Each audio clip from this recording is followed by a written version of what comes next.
Everyone, आज के इस वीडियो में हम सॉल्व करेंगे क्लास 7 एक्सरसाइज 2.4 का क्वेश्चन नंबर 1 एंड 2। एक्सरसाइज 2.1, 2.2, 2.3 की वीडियोस ऑलरेडी डल चुकी हैं। साथ ही मैंने इंट्रोडक्शन वीडियो भी डाली है। इंट्रोडक्शन वीडियो में आप एक चैप्टर की जो पूरी समरी है वो समझ सकते हैं। स्टार्टिंग में समझने में बेटर होता है ताकि आपको ये पता हो कि इस चैप्टर में आप क्या क्या पढ़ने वाले हैं। और लास्ट में भी मैं कहूंगी कि जब एग्जाम टाइम हो तो आप उस इंट्रोडक्शन वीडियो को एक बार जरूर देखें, जिससे आपका पूरा चैप्टर का रिवीजन आसानी से और जल्दी हो जाए। यहाँ पर देखिए, आज मैं सॉल्व कर रही हूँ 2.4 का क्वेश्चन नंबर 1 और 2, 3 और 4 में नेक्स्ट वीडियो में सॉल्व करूंगी। यहाँ पर क्या करना है, आपको डिवाइड करना है। तो जितने भी रैशनल नंबर्स या ऐसे फ्रैक्शन होते हैं, इनका जो डिवाइड होता है बहुत आसान होता है। एक तरह से आपको इसमें मल्टीप्लाई करना है डिवाइड की जगह। कैसे? डिवाइड को हम क्या करते हैं, सबसे पहले तो आप ये देखिए यहाँ पर एक एक नंबर है, तो इसको मैं अपॉन 1 लिख देती हूँ। ठीक है, जैसे 12 अपॉन 1, क्योंकि ये होल नंबर है तो इसके अपॉन में हम 1 लिख सकते हैं। डिवाइड को हम क्या करते हैं, डिवाइड के साइन को हम बना देते हैं मल्टीप्लाई का साइन।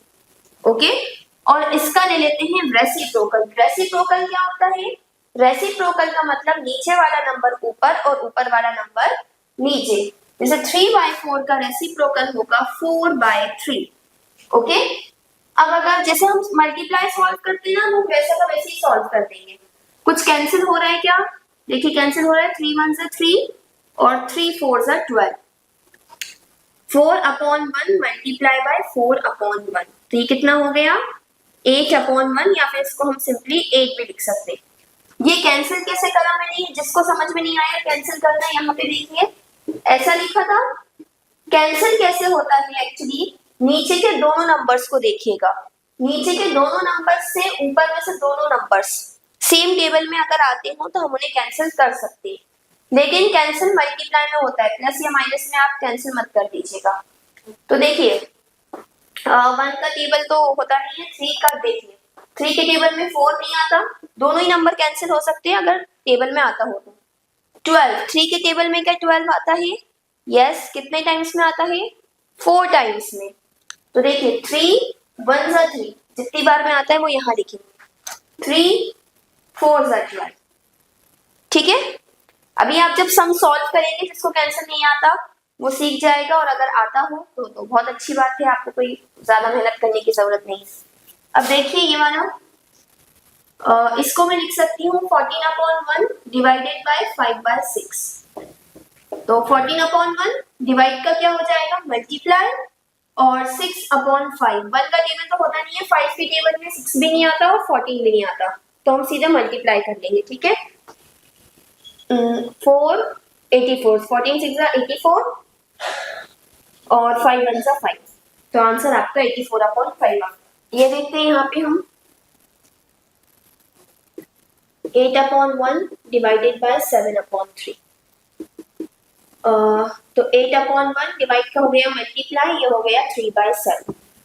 7 के टेबल में 8 भी नहीं आता और 3 भी नहीं आता, तो मैं डायरेक्ट मल्टीप्लाई कर रही हूँ। 8 3 24 और 7 1 7। वन मोर थिंग, कई बार आप लोगों ने देखा होगा कि हम आंसर मिक्स्ड फ्रैक्शन में लिखते हैं और कई बार इम्प्रॉपर फ्रैक्शन में छोड़ देते हैं। ऐसा क्यों?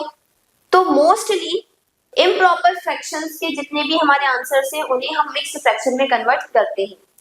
बट अगर क्वेश्चन आपको इम्प्रॉपर फ्रैक्शन में दिया, मिक्स्ड फ्रैक्शन में नहीं दिया, तो कंपल्सरी नहीं है कि आप चेंज करें, आप इम्प्रॉपर फ्रैक्शन में भी छोड़ सकते हैं। लेकिन अगर आपको क्वेश्चन में मिक्स्ड फ्रैक्शन दिया है तो आंसर भी आप मिक्स्ड फ्रैक्शन में लिखेंगे। ओके, इम्प्रॉपर फ्रैक्शन में दिया है तो इम्प्रॉपर फ्रैक्शन में लिख सकते हैं। अब होता क्या है प्रॉपर फ्रैक्शन, इम्प्रॉपर फ्रैक्शन, ये वैसे मैंने इंट्रोडक्शन वीडियो में बताया था, फिर भी मैं बता देती हूँ। जिसका ऊपर वाला नंबर छोटा होता है वो होता है प्रॉपर फ्रैक्शन। ठीक है, जिसका न्यूमरेटर छोटा होता है, न्यूमरेटर छोटा जिसका होता है। ठीक है, जैसे यहाँ पे तो तीनों इम्प्रॉपर है। 7/24 होता है या 2/5 होता, ऊपर वाला नंबर नीचे वाले से छोटा होता है। इम्प्रॉपर इसी का अपोजिट होता है, इम्प्रॉपर फ्रैक्शन में नीचे वाला नंबर छोटा होता है। देखिए यहाँ पे ये तो होल नंबर है, अपॉन में 1 है तो, है ना। फ्रैक्शन की बात करें तो इम्प्रॉपर इम्प्रॉपर इम्प्रॉपर, नीचे वाला नंबर ऊपर वाले से छोटा है। आप प्रॉपर याद रखिए और ये याद रखिए प्रॉपर का अपोजिट इम्प्रॉपर। मिक्स्ड फ्रैक्शन इस तरह से होता है कुछ 2 1/4 एक नंबर और उसके साथ फ्रैक्शन। ओके, अब हम आगे के क्वेश्चन देखते हैं। फोर्थ वाला सेम वही है जैसा 1 2 3 था। 5 और 6 थोड़े से अलग है, मैं अभी आपको बताऊंगी। 4/1 डिवाइडेड बाय 8/3। तो देखिए 4/1 डिवाइड का हो गया मल्टीप्लाई 8/3 का 3/8। अब देखिए 1 का तो होगा नहीं, 8 के टेबल में 4 और 8 एक ही टेबल में आते, 4 के टेबल में 3 और 8 सेम टेबल में नहीं आते। तो 4 के टेबल में अगर देखें तो होता है 4 1 सा होता है 4 और 4 2 सा होता है 8। ठीक है, क्या बचा 3 1 सा 3 और 2 1 सा 2। ओके, वैसे आप मल्टीप्लाई करके और फिर कैंसिल भी कर सकते हैं, लेकिन मैं चाहूंगी कि आप यहीं पे कैंसिल करना सीखें, क्योंकि जब आप हायर क्लास में जाते हैं तो आपको इसकी जरूरत काफी पड़ती है, क्योंकि बड़े बड़े नंबर्स हो जाते हैं, फिर आपको बहुत प्रॉब्लम होती है अगर आपको कैंसिल करना नहीं आता तो। ओके, तो अभी से प्रैक्टिस करेंगे तो आपके लिए बेटर रहेगा। ये देखिए आप 3 को लिख सकते हैं 3/1 डिवाइड का मल्टीप्लाई। ओके सॉरी, यहाँ पे ना एक चीज है, मिक्स्ड फ्रैक्शन दिया है इन दोनों में, है ना। तो पहले मिक्स्ड को हम काय में कन्वर्ट करेंगे, इम्प्रॉपर फ्रैक्शन में। कैसे? 2 1/3 कैन बी रिटन एज 2 1/3 को हम क्या लिख सकते हैं, तो देखिए 2 1/3। यहाँ पे देखने की जरूरत है आपको कि हम जब भी इम्प्रॉपर को मिक्स्ड को इम्प्रॉपर में कन्वर्ट करते हैं तो कैसे करते हैं। यहाँ मान लें छोटा सा प्लस और यहाँ मल्टीप्लाई और नीचे से ऊपर की तरफ जाइएगा। ठीक है, 3 मल्टीप्लाई 2 प्लस 1/3, जो डिनोमिनेटर में था वो डिनोमिनेटर में रहेगा। ये कन्वर्ट करने का तरीका है। ठीक है, तो मैं क्या लिख रही हूँ, this can be written as 3 multiply by 2 plus 1/3, यानी कि 3 2 6 प्लस 1 7। ओके, ये क्या लिख सकते हैं हम इसकी जगह 7/3। अब देखिए 3/1 डिवाइडेड बाय 7/3, इसकी जगह मैंने 7/3 लिख दिया। 3/1 डिवाइड का हो गया मल्टीप्लाई, ये हो गया 3/7। 3 और 7 सेम टेबल में नहीं आते, तो 3 3 9 और 7। देखिए लास्ट वाला आंसर मैंने यहीं पे एंड कर दिया था, लेकिन यहाँ पे क्वेश्चन काय में है, मिक्स्ड फ्रैक्शन में। तो कोशिश करिएगा कि अगर इम्प्रॉपर फ्रैक्शन में आंसर आ रहा हो तो हम क्या करेंगे, उसको मिक्स्ड में कन्वर्ट। तो मिक्स्ड में कन्वर्ट करने के लिए क्या करते हैं, डिवाइड कर लेते हैं। ठीक है, 7 1 सा 7, 2 बचा, यहीं पे छोड़ देंगे डिवाइड, डेसिमल में नहीं देंगे। ठीक है, हमारा आंसर क्या आया है 1। बीच के नंबर से हमें कोई मतलब नहीं है। क्या दो नंबर बचे हमारे पास 2 और 7, इसमें से नीचे वाला नंबर ऊपर और ऊपर वाला नीचे लिखिएगा। 7 और 2 है तो 2/7 लिखिएगा। ओके, चेक करने का तरीका, अगर आपको डाउट हो तो आप ये देख लीजिएगा डिनोमिनेटर सेम आना चाहिए। डिनोमिनेटर कभी चेंज नहीं होता, चाहे मिक्स्ड से इम्प्रॉपर में करें या इम्प्रॉपर से मिक्स्ड में करें, डिनोमिनेटर वही आएगा।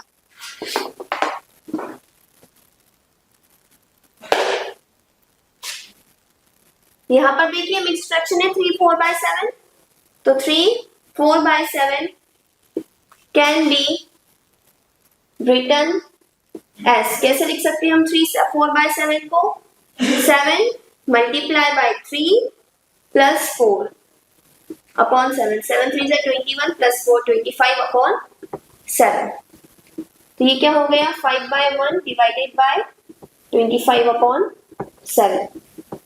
5/1 डिवाइड का क्या हो जाएगा मल्टीप्लाई, और ये हो जाएगा 7/25। देखिए 1 के साथ तो देखना नहीं है हमें, 25 और 5 सेम टेबल में आते, 5 1 सा 5, 5 5 सा 25, 7 1 सा 7 और 5 1 सा 5। अगेन ये इम्प्रॉपर फ्रैक्शन है, तो इसको मैं काय में कन्वर्ट करूंगी, मिक्स्ड फ्रैक्शन में। ओके, तो 5 डिवाइडेड बाय 7, 5 1 सा 5 माइनस करा 2 बचा। ठीक है, आंसर क्या आया हमारा 1।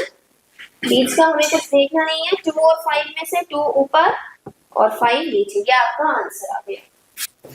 यहाँ पर मैं आपको ये क्लियर कर दूं कि आप आंसर्स में ये भी लिख सकते हैं, बट जब भी क्वेश्चन मिक्स्ड फ्रैक्शन में दिया हो तो आप कोशिश करिएगा कि आंसर मिक्स्ड फ्रैक्शन में आए। Moving on to question number 2। Okay friends, moving on to question number 2। Question number 2 में हमें क्या करना है, हमें ये जो नंबर्स दिए हैं इनका रेसिप्रोकल निकालना है। रेसिप्रोकल मतलब मैंने आपको बताया हुआ है उल्टा, है ना। रेसिप्रोकल को मल्टीप्लिकेटिव इनवर्स भी कहते हैं, ध्यान रखिएगा। मल्टीप्लिकेटिव इनवर्स और रेसिप्रोकल एक ही होता है। आई थिंक 9th क्लास में आपको मल्टीप्लिकेटिव इनवर्स दिया हुआ है ना। 7th 8th में आपको रेसिप्रोकल दिया हुआ है, बात एक ही है। अब आपको क्या करना है, इसका रेसिप्रोकल निकालना है, प्लस ये बताना है कि ये इसका जो रेसिप्रोकल आएगा वो प्रॉपर फ्रैक्शन है, इम्प्रॉपर है या फिर होल नंबर है। ठीक है, तो चलिए देखते हैं। सबसे पहले हम सॉल्यूशन में क्या लिखेंगे, रेसिप्रोकल ऑफ 3/7। 3/7 का रेसिप्रोकल कितना होगा, 7/3। अब आपको सिर्फ ये देखना है कि जो न्यूमरेटर में नंबर है वो डिनोमिनेटर से बड़ा है या छोटा है। देखिए ऊपर वाला नंबर बड़ा है तो इम्प्रॉपर फ्रैक्शन, ठीक है। Since numerator is bigger than denominator, it is a improper fraction. वैसे आप चाहें तो शॉर्ट में सिर्फ एक वर्ड में भी लिख सकते हैं, अगर 1 वर्ड में आए तो इम्प्रॉपर फ्रैक्शन, बात खत्म। लेकिन अगर आपको ज्यादा मार्क्स के क्वेश्चन में आता है तो आप रीजन भी दे दें तो बहुत अच्छी बात है कि क्यों है ये इम्प्रॉपर फ्रैक्शन। अब यहाँ देखिए 5/8, फिर इसका रेसिप्रोकल लिख लें। रेसिप्रोकल ऑफ 5/8 होगा 8/5। तो यहाँ भी देखिए न्यूमरेटर बड़ा है तो मैं यही लाइन लिखूंगी, since numerator is bigger than denominator,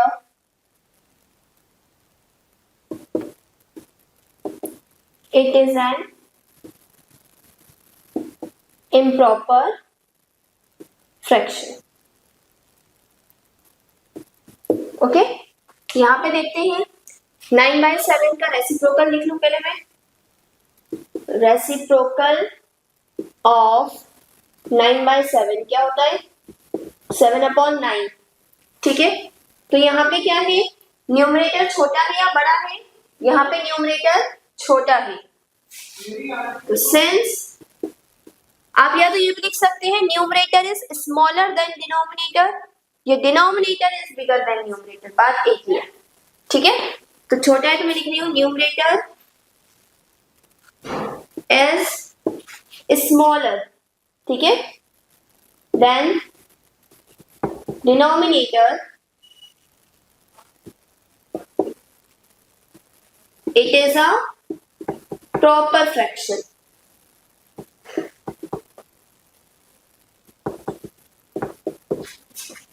okay okay, इसी का नेक्स्ट देखते हैं हम। ये है 6/5, रेसिप्रोकल लिखने पहले इसका। रेसिप्रोकल ऑफ 6/5 कितना होगा, इसका उल्टा 5/6। यहाँ पे देखिए क्या है, न्यूमरेटर स्मॉल है ना, सेंस न्यूमरेटर क्या होता है, ऊपर वाला नंबर, ठीक है, is smaller than denominator, it is a proper fraction.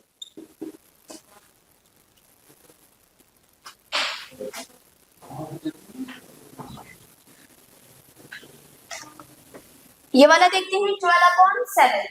यहाँ देखते हैं हम ये क्या है, रेसिप्रोकल ऑफ 12/7 कितना हो जाएगा, 7/12।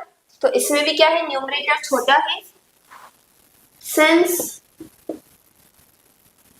न्यूमरेटर इज स्मॉलर देन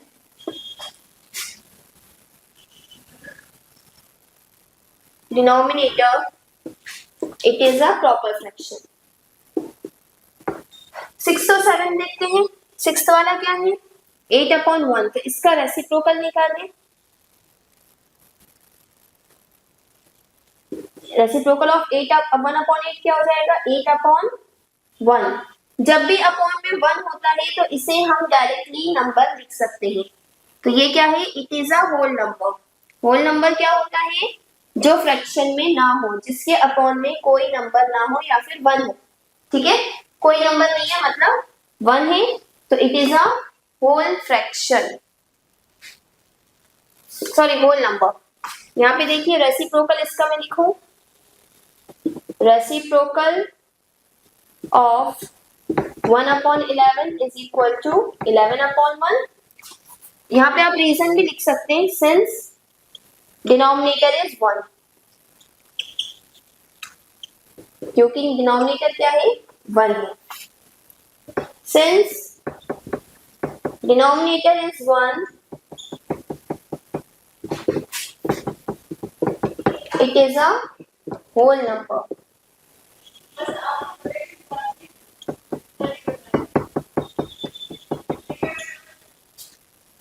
इसी के साथ ये वीडियो यहाँ कंप्लीट होती है। क्वेश्चन नंबर 1 के और 2 के मैंने सारे ही सब क्वेश्चंस आपको करवा दिए हैं। 3 और 4 हम नेक्स्ट वीडियो में करेंगे। अगर आपको कोई भी डाउट हो तो आप कमेंट सेक्शन में लिख सकते हैं। एंड अगर आपको वीडियो अच्छी लगी हो, क्वेश्चन समझ में आए हो, तो please do like, share and subscribe to my channel. और अगर आपको कोई सजेशंस हो तो do write us in the comment section. Thank you and have a nice day ahead.